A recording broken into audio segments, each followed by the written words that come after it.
Howl for Halloween by Ursula Ziegler Sullivan. Illustrated by Nate Lovett. It was Halloween at the lookout, and the Paw Patrol was excitedly preparing for the big night. "Dressing up in costume is my favorite part of Halloween," said Princess Sky. "My favorite part is trick-or-treating," said Pirate Zuma. Arr! But there was one thing they agreed on. They were both looking forward to Captain Turbot's ghost ship party. "They say the ship is haunted," said Sky. "It sounds super scary." "Aw, that's only scary if you believe in ghosts," Zuma replied. Suddenly they heard a spooky wailing sound, and a ghost fluttered down next to Zuma. The pirate pup yelped and jumped into the air. "That's not a real ghost," Sky said, with a giggle.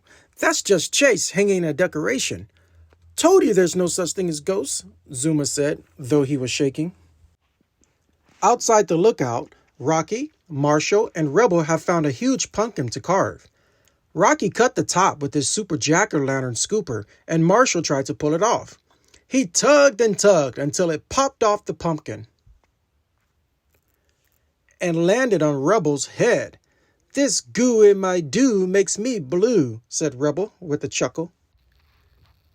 Meanwhile, Captain Turbot welcomed his first guest to the old pirate ship. Mayor Goodway and Chicolita, Katie and Callie, and Mr. Porter and his grandson Alex all wore wonderful costumes. Mr. Porter had brought delicious Halloween cookies, and everyone told Captain Turbot they liked the spooky way he had decorated the boat. "Thank you," he said. "Just trying to be the host with the most ghosts. Legend has it that this pirate vessel once sailed the waters of Adventure Bay with the ghost crew." Alex was a little scared. He tugged at his grandpa's sleeve. "Is the ship really haunted?" he asked. "No," said Mr. Porter. "It's fun to play at being scared sometimes. There's no such thing as ghosts." But if there were no ghosts on board, Mr. Porter wondered who had eaten all of his Halloween cookies. And Katie wondered what was making that spooky moaning sound.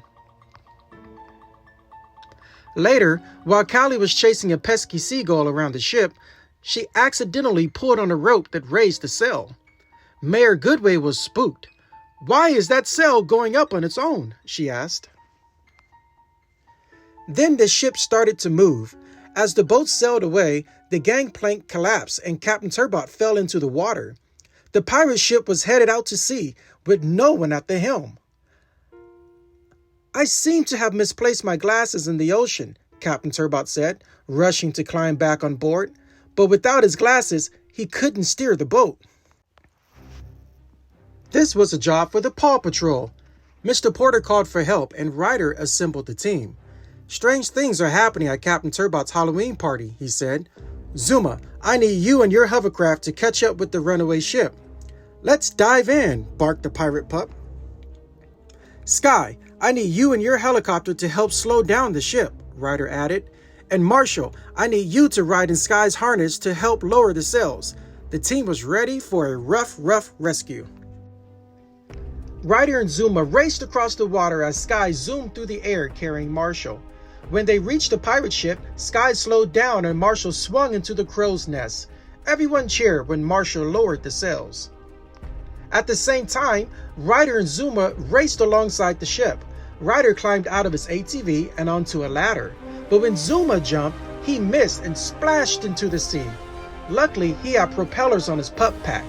He turned them on and shot out of the water, right into Ryder's arms. The pirate ship was rocking and turning through the waves as if someone was sailing it. "A ghost must be doing it," said Alex. "That is so cool." Alex might have thought being on a ghost ship was cool, but Ryder wasn't convinced. "There's got to be a simple explanation for all this," he said. "Let's check out the steering wheel." But Zuma and Marshall didn't budge. "Oh," said Zuma, looking around for ghosts. "You meant us too." When Ryder, Zuma, and Marshall went to investigate, they made a surprising discovery. Chicolita was perched on the wheel, turning it back and forth. "There's your Halloween ghost," Ryder said, laughing. Zuma and Marshall sighed with relief. But as Ryder was taking Chicolita back to Mayor Goodway, A spooky moan came from behind some old barrels. Everyone was scared, but Ryder boldly walked toward the kegs. Marshall and Zuma tried to stop him. Ryder, don't, they pleaded. Ryder looked into the shadows and found Wally the walrus napping behind the barrels. Wally's snores were echoing back here, which made the spooky sound, Ryder said. When Mr. Porter looked, he saw cookie crumbs on the deck, and it was Wally who ate all the cookies. Just then, Callie ran by chasing the seagull. Once again, she accidentally raised the sail, but this time the others saw it happen. Chicolita was our secret captain. Wally the walrus made the ghostly sounds, and Callie raised the sails, Ryder said. He had solved all the mysteries. He even helped Captain Turbot find his glasses in his pocket. Once they all got to dry land, they moved the party to the lookout. There were games and treats for everyone, and best of all, the fun was ghost-free. Then Rocky looked up and saw something amazing. A glowing pirate ship seemed to be floating across the full moon. I'm sure there's a simple explanation. I just don't know what it is, said Ryder. Happy Halloween, everyone. The end.